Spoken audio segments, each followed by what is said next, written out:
Testing, testing. Testing, testing. Great.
Dropping 3 at home, how do you sum that up? Well, it's a difficult one when you consider the goalkeeper's performance today was unbelievable. You know, I feared the worst when he made the save after about 2 minutes, because sometimes it sets people up for the way it is. But no, you know, the game was, I thought was going to be really tight. I thought it was going to be tight margins, and that's the way the game proved. I can't fault the players because they kept going, and you know, other than for what, 4 or 5 unbelievable saves from the keeper, we would have got something out of the game. So overall, obviously disappointed in the result. Incredibly pleased with the players' efforts and desire to do well. And as I say, when the opposition at the end of the whistle all run over to the goalkeeper, you know he's had a good game. So, but no, you know, it's disappointing to lose in that manner because we have, you know, I can think of 3 or 4 really good opportunities that we've had, and then the keeper's come up with 3 or 4 great saves. So when I look back, you know, disappointed. What can you say to your team after a performance like that from the opposing goalkeeper? Well, not a lot. We'll look at the video. We'll take the positives out of the game. We'll take the negatives, and we'll try and move on and work again. You know, we've played one of the better teams in the league. Their league position shows that. They've spent a lot of money. They've bought good players. They're a good team, well coached, well drilled, and we've given a really, really good account of ourselves today. And on any other day, I think we take something from the game. How do you assess the goal conceded? I'll have to see it again, but I thought we took a backward step rather than a forward step. We spoke about before the game the preventative marking against the pace that they have was going to be really, really important. And on the whole, we did a good job of it because they have got, you know, players with an awful lot of pace. So when I think of that, I can't really you know, Cabral had a chance late on the counter-attack. Did they create an awful lot more after that? No, probably not. So there's a lot of good aspects out of today's performance. The overriding disappointment will be the result. But I'm sure that when I look back at the game this evening, I'll think that we've done okay. With Robin's injury and Nico's injury and Franco out, Yeah. does that raise the level of trying to maybe bring someone in on a free or something? Well, we've been trying. We've been trying since the window closed, you know, and people who are out of contract and just trying to find the right player in the right position. And if that player comes available, then we'll do something. We've got the cap space, we've got the overseas slot, so we have got opportunity to do it. And if the right player becomes available, we'll do it. Obviously, injuries, suspensions, whatever it is, dictate the urgency of that. But obviously, we can ill afford any more injuries at this moment, especially with attacking pieces. You know, Nico's come on and give us a lift in games. Fraga started ever so well, and Robin's top goal scorer. So, you know, that doesn't help us. But I thought the attitude and the way that the players went about the game against a really good side speaks volumes for the rest of the group. I really do. Coach, did you see what you were looking for from Hassani on the left side and his combination with Chase? Yeah, obviously we all know he's not his best position, but the great thing about the kid is he gives us everything he's got wherever we play him. And, you know, he kept breaking in that inside left channel a few times first off, and I thought he was going to get in a couple of times, but it wasn't to be. But, you know, wherever we play him, we know what we're going to get out of him. I know that you're taking the long view on Unu and kind of wanting to see something from him. What are the next steps of what you want to see? Well, I think he probably needs to get a goal and a really good performance behind him to start to give himself some confidence, get some self-confidence. You know, I've had a 20-year career of playing up front. I know what it's like when not a lot's going right for you. But, hey, you have to keep working. You have to keep working hard, coming in every day, try and make you look. And that's what he'll do. He's a good professional. He trains hard. I actually thought Juan gave us a lift when he came on. You know, keeper made a great save from him, and he had a couple of nice little moments. So, you know, that'll be good for Juan. Can you update on how or when Franco could be back? Well, we all hope sooner rather than later, but, you know, he's got one of them injuries that you know that if it goes again, it's 3 and 4 months job. So, you know, we're hoping. He's very close. You've been at the training ground. He's out every day on the grass. The next stage for him is, you know, maybe 4 or 5 days of really intense work. If he comes through that, then maybe he'll be available. But there's still an awful long way to go with this season.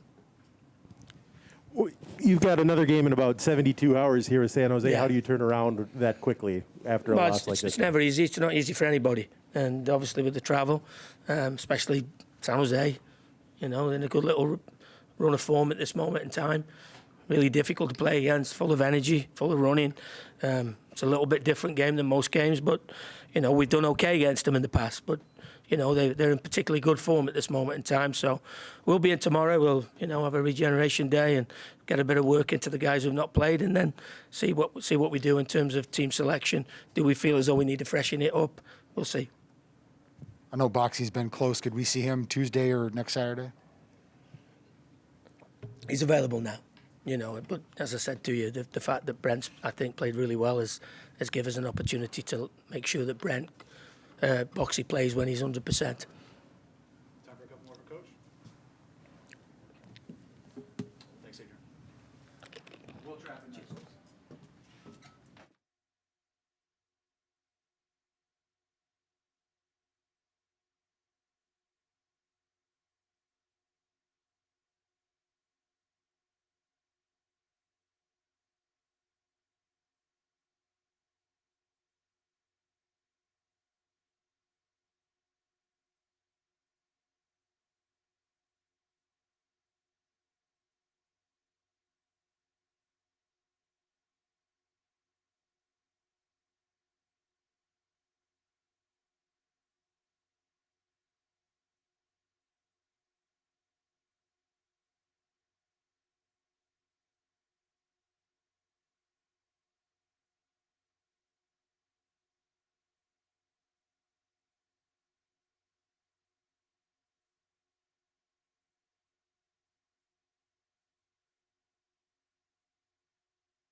Will, it seemed like you guys were on the front foot for the early stretches of the game.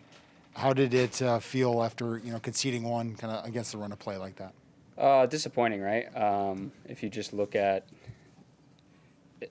the play, right? I mean, it's in their half. We have just a little breakdown of possession. It's one ball. We kind of step off. They play a decent running behind. They have pace, and the guy hits a strike that goes between, I think, BK's legs, and it's a tough play for Tyler to make. So unfortunately, I felt like we had a really good handle for the most part on the game, especially as we went into the second half. But it's those little moments, right? Especially right before halftime, that can really change a game. You've been around for a fair amount of time. How good of a goalkeeping performance was that you came up against tonight?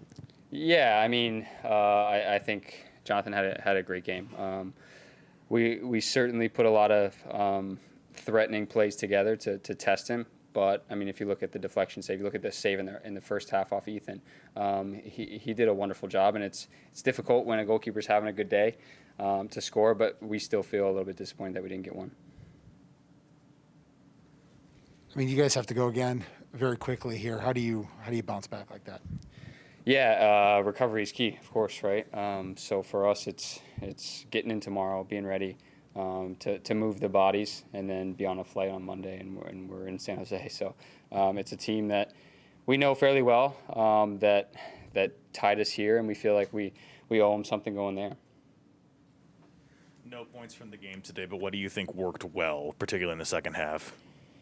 Yeah, I think the urgency as we made some changes in the latter part of the second half, especially bringing a guy like Justin on. Juan, I thought, did a really good job of helping us hold up balls.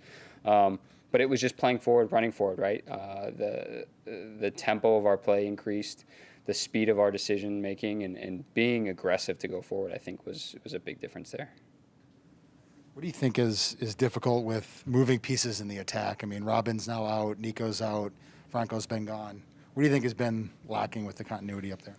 Well, look, I mean, Robin it was like 2 days ago. So it's one of those things where it sprung on us, unfortunately. And I think guys have to step up, right? I mean, you look at a little bit of a reshuffling in the lineup to start, but a natural winger coming in like Justin, I think just gives a little bit more continuity of that position, right? I mean, Hassani, for all his qualities, he would probably prefer to be playing in the middle of the field. But he still does a great job when he's out there. So it's really just about damage control for that first part, and really getting guys comfortable and confident in what their role will be. And then hopefully, I mean, Justin just came back from the COVID protocol, so getting him minutes I think was important. Los Angeles is one of the better teams in the Western Conference. After today, where do you feel like this leaves you? Leaves us. I think it doesn't change where we're at mentally. I don't think, if anything, it just shows that we need to do the little things that gave us opportunity after opportunity in this game more consistently, right? Because if we do that, the dam will break open and we'll score goals. And then ultimately, it's realizing that a team like LA has quality. They have quality to break you down and score on one opportunity or a couple opportunities that they're dangerous. So I think for us, it's understanding the danger of a team like that, but also that we can hurt them. Any more for Will? Thanks, guys.